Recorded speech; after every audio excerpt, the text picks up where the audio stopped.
Right, we're here for the third and final round of Endurobox, where we've been looking at last year's EWS races. I have the face of the EWS in the telly, in the dirt shed. Here's Rick. I am behind you in the telly, Neil. Hello. You're massive. How's it going? Are you ready to look at some of the best highlights from the last 3 rounds of last year? I can't wait. Yeah, it's my year so far has been lacking in bike racing. So yeah, let's get it on. Absolutely. So yeah, round 6 was Whistler last year, and of course that is Crankworx. So what happened? What were the notable stories at Crankworx and the EWS last year, Rick? Well, Crankworx Whistler is one of the only 2 mainstays in the EWS calendar, along with Finale Ligure. So it's a big race. And what's really interesting about Whistler, a little added dynamic sometimes doesn't come across, is that basically everyone who's anyone in the bike industry is there that weekend, and it matters so much more to the racers to take home a victory. You're absolutely right, Rick. I was there, the big dog was there, and I witnessed what was going on. But yeah, you're right, it's a massive mountain bike industry event, so it's a big place to win a race. And well, we went in there, Isabeau still obviously had a perfect season going at this point, so hoping to continue with that. And the men's sort of championship, you know, we're getting near the end of the year, so things are hotting up in that season as well. So definitely sort of the season feels like it's coming to a crux when it gets to Whistler. Yeah, so Isabeau obviously dominating in that elite women's field. It was always a case of who was going to stop her. But in the men's race, we had a real 4-way battle starting to sort of crystallise. Richie Rude was back. He'd taken a victory in Italy. Eddie Masters won in France, and sort of really all of a sudden people were talking about him as a genuine contender for the title. Sam Hill, 2 times defending champion, you could never count him out, was in the mix as well, as was Florian Nicolai, who was still top of the tree at that stage. And it starts off with, you know, one of those stages you look at and think, well, I'm glad I'm not a pro racer anymore, because as cool as it is super challenging. It's the top of the world stage. And, you know, that is the hunting ground of Richie Rude, and he sort of showed that again. He won by 32 seconds on one stage. Pretty impressive. Absolutely incredible. And the elite men as well, they got rain actually on top of the world, which top of the world is one of those stages that you talk to people about and they've seen the pictures of it. It looks incredible. And I don't doubt that if you went there, rented the bike, got all those lifts to the top, and rode down with your mates, you'd have a great time. But to race it, it's a different animal altogether. I mean, Richie Rude, we had him, I think he caught 2 or 3 of the riders in front of him on the way down there. One of those is actually Josh Carlson. It was Sean Neer came second on that stage, Josh Carlson third. So Richie Rude actually overtook. He was the man in front of him, and Carlson sort of hung on, and actually, you know, even getting overtaken on that stage was good enough to get 3rd place. It's pretty impressive, really. I think Carlson described it afterwards as a bit like falling down a lift shaft whenever he was following Richie. But I think Josh had caught Iago Garay in front of him and was thinking, you know, I'm on a good run here. And Josh likes that stage as well. And then he just heard the Jaws music, and I think Richie Rude appeared behind him, and that was it. Pretty terrifying. I would not want that. Also, Isabeau was 15 seconds faster on that stage as well. So they went into day 2 actually after a lot of rain overnight. So we know from the stages in Whistler, you know, there's some pretty natural stuff, some really challenging stuff. We can get super rooty and rocky. So they're in for a pretty hard day, day 2. And actually, Isabeau lost 14 seconds on that first stage. She fell off. It looked like she sort of had got an injury from it as well. So she was struggling for the rest of the day, actually. She got weirdly tangled up in a tree, I think, and I think it was her knee she twisted, and she was in a lot of pain at the bottom of it and just kept on going. And I think there's little bits and pieces that you can look back with hindsight and go, that's the mark of a champion. But I mean, she was already that far ahead in the points that she didn't have to push through the pain barrier the way she did. I mean, at the bottom of the final stage, she had to be lifted off her bike.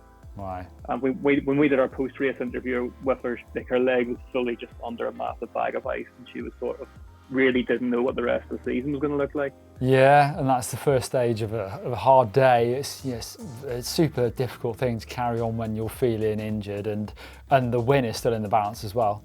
Men's actually, Eddie Masters won that stage with Day and Sam Hill, so interested in that one for stage 2. They moved on to the 3rd stage, which actually I raced. I went there the week after and did a video with Josh Carlson, so I rode that stage and realised that was a really punchy stage. It had a couple of super physical parts to it. And yeah, we saw Isabeau lost time again on that stage, and actually Ruud went into a minute into the lead after the back that stage. Yeah, Whistler, I always think, is probably one of the toughest venues we go to, because although your mountain bike brain that's been exposed to all the media and all the images and all the videos over the years, you sort of have this image of just bike park and big berms, but the stages put together and looked after by the Whistler Trail crew,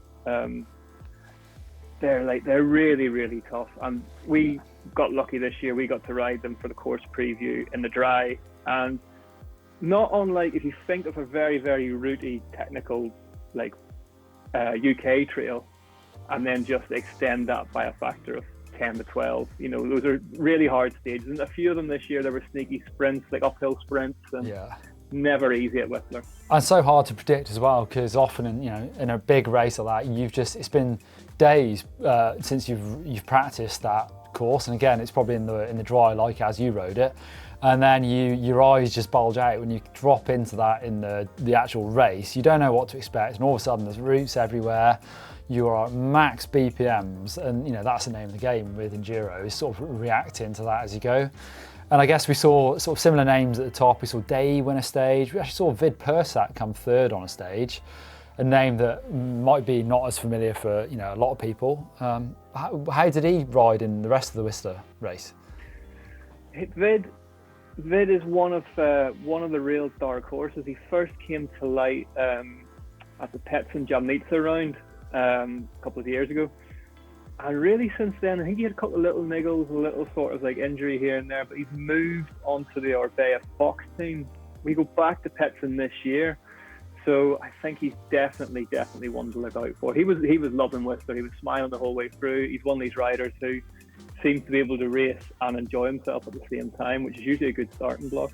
Yeah, absolutely. At the end of the day, it was Isabeau took the win. Obviously, we know she got a perfect season, but she sort of managed to get through the weekend. Actually only had 15 seconds over Noga Karem. And then ALN, who managed to win, did she win 1 or 2 stages, I think, of that race, at least one. So, only 30 seconds back. So things were, looking fairly tight at the top, but Isabeau still managing to get that perfect season. Richie Ruud took the win in the men's race, 55 seconds over Sam Hill, the guy that's always there, and Eddie Masters, 3rd place. Yeah, I think that was, when you look back on Sam's title year last season, I think that was a very, very important result for him. I think whenever you go to Whistler, if you're in the elite men's category, if you have designs on winning it, you always know at the back of your head you're going to have to beat Richie. And if you don't beat Richie, 2nd place, that's as good as anything, isn't it? And that's it. So Nikolai was still, Florian Nikolai was still leading on points, but Sam and Eddie Masters got points on him there. That really suited Eddie, actually. I think the slightly changeable conditions, I think what's interesting is I'm usually at the bottom of the stages conducting interviews, and whenever it rains like that, you can really see the riders that, are able to adapt to that. And I don't know whether it's his background in downhill, but Eddie just seemed to be enjoying the rain more and more.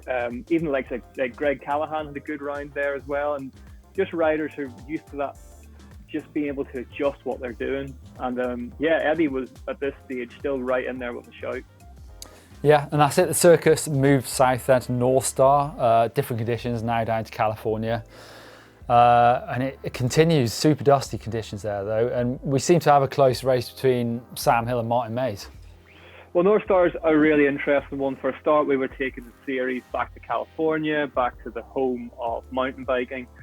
And I think if you Googled or YouTubed Northstar before the event, you were probably greeted with a lot of videos of, quite bike parky looking Californian stuff with big bermy corners and dust. And then when we actually got there, the trail crew had sort of used the EWS coming as a license to create what they wanted, and what they wanted was really steep with lots of dusty chutes, lots of like sniper rocks hidden in the dust.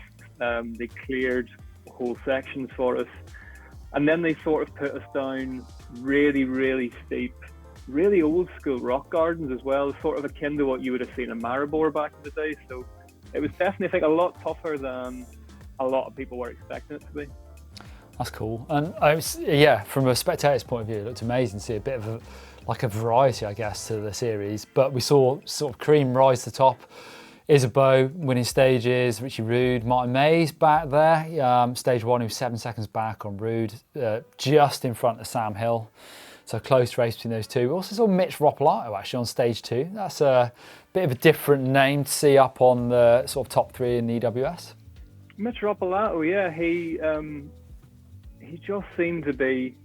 I mean, Mitch has done well on stages, individual stages before, and then sort of, that's as far as he's gone. But the longer that race went on, the more it became apparent that, Mitch was there to do a job, and he rode really, really well all week. But seeing Martin back as well, and he just sort of had that quiet confidence back, and he was smiling and high-fiving everyone, and he sort of I think that was an important race for him, and I think that first stage, whenever he was in the mix, it reaffirmed to him that, he deserved to be there. It was really cool to see, actually.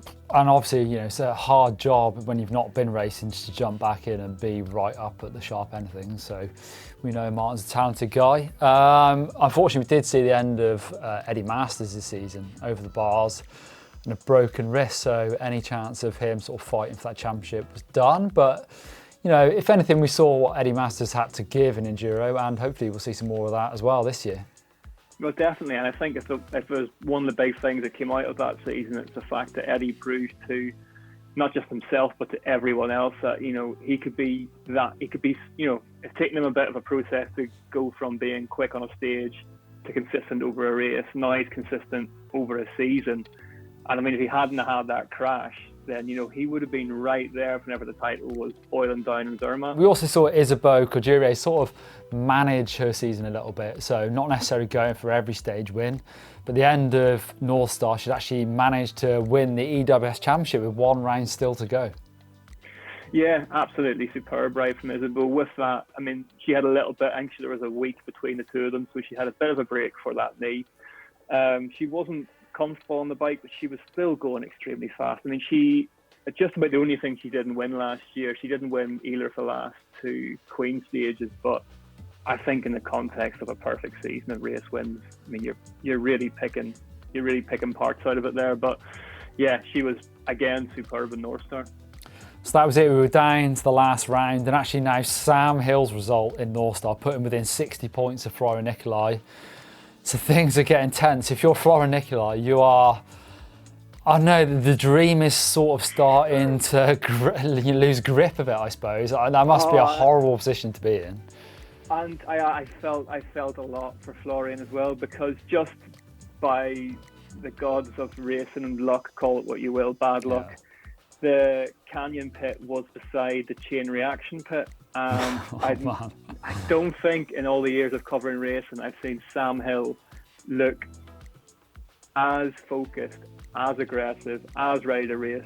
He's famously, not that chatty to begin with, but that weekend barely 2 syllables escaped from his mouth until after the race, and you could visibly see that Florian was under pressure. And he had Fabian Burrell was there, of course, from Canyon to sort of offer his sort of learned eye and trying to help him along there. But Sam was angry after Northstar. I think Sam saw Northstar as a win that he missed, and he said after the race to us, sort of off camera, that he would race again tomorrow if he could. So I think he just managed to. I mean, the one thing Sam Hill's career is going to be defined by is championship wins. And, he's no stranger to that. And I think he arrived in Zermatt and he was going to leave with a championship, and that was it. He's when it comes to racing bicycles, he's such a cool character. It's all about the business, and it's crazy when you think about what the actual business is. It's going crazy on a bike, very fast, not having any mechanicals. And you go into the last round of the year and it's all to play for. And if you had to bet, no skin off Florian Nicolai's nose to say that Sam Hill would be the guy that you'd bet on to win the championship, even though he's still behind in the points. Well, we've seen it as well. The closest I've seen to it was whenever Danny Hart went on his winning streak in 2016. And you were just looking at him and the way he was moving around the pits, and you thought, that guy is going to win the bike race. You took all the factors, you took the mountain out of it, you took the bike out of it, you took the conditions, the course, everything out of it, and Sam just looked. And then he's that clinical that, I mean, he won the title by 40 points, and he won the Queen stage to get 40 points. Yeah. Hadn't won a lot of stages in the year before that, but the ones he chose to win, absolutely incredible. I mean, that's the game, you know, going into Zermatt. It wasn't until, I think it was stage 5, it was the Queen stage. So it's a fair distance into the race when you've got to be ready to throw it down and take the win. There's no point coming second. There's definitely no point crashing on a Queen stage. It's all or nothing if you're Sam Hill. Goes out there and gives it everything, and he gets that stage win at the end of the race, and that's good enough to take that championship home, 3 in a row. Well, what's really interesting is as well is you put the race in the context of him winning the title there. Zermatt is not the archetypal Sam Hill venue. I mean, you're talking somewhere like La Tuile or, you know, somewhere steep, really technical, where he finds lines and he finds time that other people can't. Zermatt, very, very fast, very wide open, of course, very alpine. You're right underneath the Matterhorn. And if you were going to put it on paper, you would put that as Florian Nicolai territory. You know, he's probably, I'd say, he's one of, if not the best in the world at picking a bike around like a hairpin bend. You know, he carries speed through corners on the front wheel of a bike that a lot of people just can't dream of. But still, like, there was a championship on the table and Sam Hill was there to win it. Yeah, and of course can't forget that Isabeau Cadure took that perfect season, took the championship, took home the champagne, and that leads us to the situation we're in now. 2020, we haven't had a race season yet. We're looking forward, you know, it's been good to look back at 2019, but now it feels like we're on the cusp of some bike racing, and actually, funnily enough, the first EWS is going to be in Zermatt. So in Zermatt, crazy. Yeah, I mean, you know, we're only looking at the same names, really. We're thinking, well, these people that won the race last year, we're guessing that these are the people that are going to perform again next year, or this year, should I say. But what do we expect from Zermatt 2020? I think whenever I look back, I've been covering it. This will be my 4th year for covering the EWS now. And whenever you look back at whenever we return to a venue, it's like the local organisers, they have just a clear idea of what they want out of a course, and you always get a better course the second year. There's always just, you know, they tweak things here and there. The big stages, the big Queen stage will probably make it back in. You just get so many little changes that add up to a lot of surprises, and it would be really interesting to be there at that venue as an opening round as opposed to a championship deciding round, because an opening round, you'll know yourself, it brings a lot of questions with it. You know, who is going to be the people that, you know, who are going to be the people to beat this year?